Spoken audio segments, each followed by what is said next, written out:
მოდით ძალიან მოკლედ ამოვწუროთ რაღაც თემები. ამოვწურეთ ნებისმიერი თემა. ესეც უნდა ითქვას, მე ყოველთვის მეცალა ბოლო წლების განმავლობაში პერსონალურად თქვენთვის და თქვენი გადაცემისთვის, ეს თქვენ ვერ მოიცალეთ ბოლო კვირების განმავლობაში ჩემთვის, იმიტომ რომ როგორც ჩანს თქვენც გავხართ რაღაცით ჩვენ ჟურნალისტებს, რომლებსაც არ უყვართ მათგან განსხვავებული აზრის მქონე ადამიანები. ქონდა მე თქვენგან განსხვავებული აზრი და ამდენი კვირის განმავლობაში არ დამიძახეთ. გან არამე დაშავდა, უბრალოდ მე თქვენ მეგობრად მიმაჩნი ხართ დღემდე და მეგონა რომ აი დამიძახებდით, ამიხსნიდით რა იყო განსხვავებული აზრი, მაგრამ ეთყობა ეს ცოტა რთული იქნებოდა, რაღაცა გაჭირდებოდა და ამიტომ ასე ვთქვათ, ასე გამოვიდა, მაგრამ არაუშავს.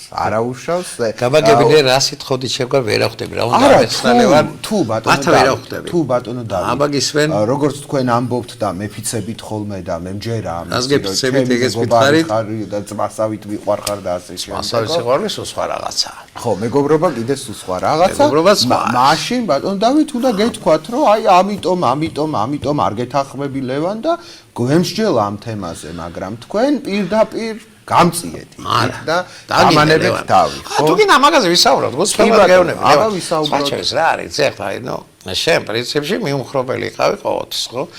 თქვენც მე არასდროს არ მithქვია რომ მიუმხრობელი ვარ.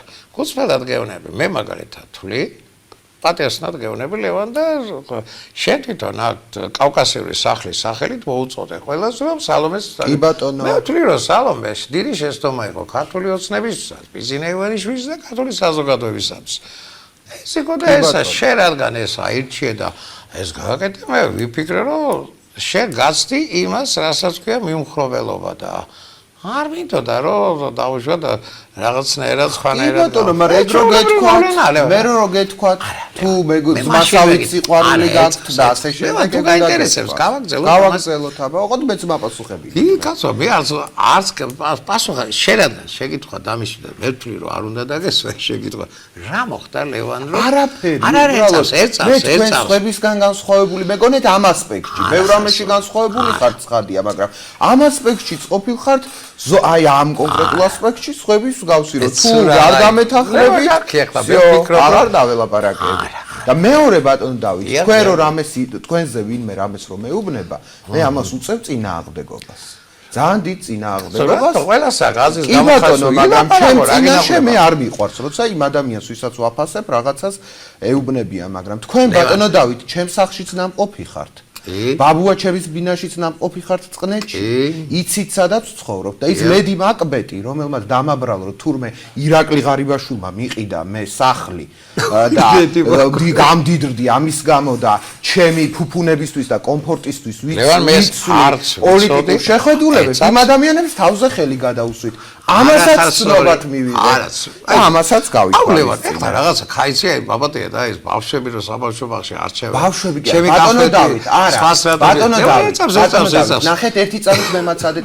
ეგ არის ჩვენი პოლიტიკის და თანამედროვე საზოგადოებრივი ყოფის უბედურება, რომ ადამიანები იბოღმებიან, გულში იტოვებენ ყველაფერს, არაფერს არ ამბობენ. მე ვარ ადამიანი, რა შუაში აქვს ბავშვი და კამფეტი. ადამიანი და ადამიანი მეორე მოქალაქე, რომელიც მიყვარს და პატივს ის თუ რამეს მაწყენინებს უნდა უთხრა, თორე ეგ რო არ გავაკეთო დავემსგავსები იმ პოლიტიკოსებს, რომლებიც წლების განმავლობაში ჩუმად არიან და ბესელიასავით ხმას არ იღებენ არაფერზე და ბოლო მომენტში როცა მის მათ თანამდებობასაც საქმე და საფრთხე დაემუქრება, მე იღებენ ხოლმე ხმას და მე ეგეთი არა ვარ. უბრალოდ ეს მიდოდა მე მეთქვა ტელემაყურებლისთვის.